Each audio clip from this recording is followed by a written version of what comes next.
Get a check on this Monday morning on gold and energy prices.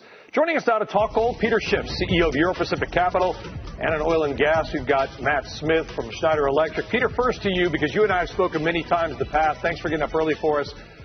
You think there's a long-term erroneous view for gold because you believe that people have gotten in for the wrong reasons short-term. Give us your long-term take and tell us what you think has happened in the gold market in the last year or so. Sure. Well, I think recently a lot of shorts have come into the market. A lot of speculative longs have exited based on three false narratives. One is that the U.S. economic recovery is gathering momentum. I think the reverse is true. I think we're relapsing back into recession. In fact, I think a more honest read of the GDP or reporting by the government would reveal that the Great Recession never ended. Number two, a lot of people believe the Fed is getting ready to taper off on its quantitative easing. I think it's the opposite. I think the Fed is really preparing to increase the monthly size of QE. And then three, people say that inflation is not a concern. In fact, I think it's a big problem, and I think it's going to get a lot worse. And I think when the speculators realize how wrong they have it, and when they try to reverse those positions, I think a lot of the gold that they sold on the way down is not going to be available for sale on the way up, and I think you're going to get a huge spike in prices. There's been a huge call for inflation the last few years that really hasn't materialized, of course, unless you're talking about things like health care and college educations.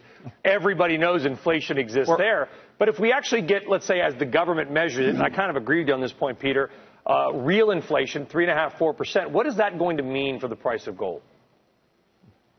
Well, I think it's going to go a lot higher. But, you look at the GDP numbers that they just reported last week for the second quarter. The only way they got 1.7% growth, which, by the way, by the time they revise it down, it'll probably be closer to zero. But they assumed that annualized inflation was running at just 0.7%. Now, I don't know how anybody can come on this network and believe that that number is any way credible. There is no way inflation is that low. So there's no way growth is as high as 1.7. All right. Look, Matt, I want to bring you in on this conversation as well, because a big part of the inflationary story, of course, is oil. I mean, oil is not just what we put in our car. It's used in so many different products. I kind of agree with Peter's point about inflation, but give us a check on the oil markets. Tell us where you see oil going, higher or lower in the next month or so. In the next month or so, I expect we'll probably go up and test $110. That was the high of last year. That said, with all the geopolitical tension that we're seeing just in the last day or so, all bets could be off if we do see some sort of coordinated attack on that front. Yeah, Andrew, Becky, and I, we've all been talking about these terror threats and why the stock market maybe isn't reacting more this morning. We're also not seeing that in the oil market. How come? Well, that's right. Well, it is just murmurs and rumors at the moment. However, we are seeing unrest in Bahrain, in Yemen, and if we do see any sort of increase in violence on those fronts, their proximity to Saudi Arabia could really just spike prices higher. That said, I don't want to be sort of scaremongering or anything, because all the while, when nothing's really happening, there's no real concern immediately. Well, I don't think you're scaremongering, Matt. I mean, what did the government say? It's the highest level of, quote, chatter among some of these terror channels that they've seen since 9/11. So, Peter, just a last question to you. How much do you think about things like this? I mean, you read the stories, obviously, the last few days. You wake up on a Monday morning. Does it change the way you invest? No, I'm looking at the big picture. You guys were talking just before I came on about, who's going to replace Ben Bernanke. Is it going to be Yellen? Is it going to be Summers? I mean, to me, it's like asking people, how they prefer to be executed, by the guillotine or by the firing squad. We might as well make A-Rod the new Fed chairman, because he's got a lot of experience with artificial stimulants.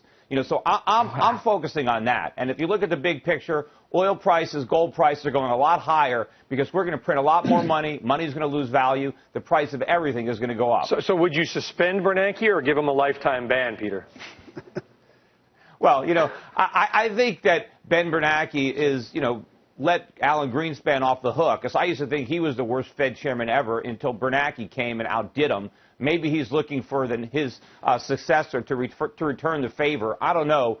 But, I mean, if you're a gold bull, and I guess he's done you a good favor, but if you care about the country, which I also do, I think he's done an incredible disservice to the nation. I think what he should have done is applied the discipline. He should have never done the quantitative easing. He should have raised interest rates. He should have refused to subsidize all this government spending, and he should have forced the free market restructuring that this economy badly needs. Instead, Peter, all we did is postpone the pain, and unfortunately we exacerbaed all of the problems. A lot of people as a result, the crisis that's coming is going to be much worse than the one that we Bernanke as a hero for what he left. did back in 2008. I know you have problems with quantitative not easing. even close. Not even close, Becky. No, a lot of people do.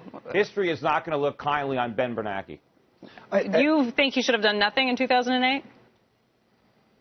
No, I think he should have done the right thing. He should have taken away the punch bowl. He should have recognized the problems of Alan Greenspan, which was money was too cheap, interest rates were too low for too long, the Fed was too big a backdrop. The Greenspan put, because of the Fed, there was so much risk-taking on Wall Street. There was too much borrowing, too much spending on Main Street, all because the Fed kept interest rates too low for political purposes. Look, just Peter, like A-Rod. I can understand the debate over QE. He wanted to hit more home runs. Peter, I can understand the debate over QE, but I can't understand the debate over 2008. I'm sorry that we're going to, unfortunately, got to leave it there. But you still don't understand the problem. That's why. Well, we're going to try to. Sounds like we got the makings of a future segment. So, Peter Schiff, thank you, Matt Smith, thank you both very much.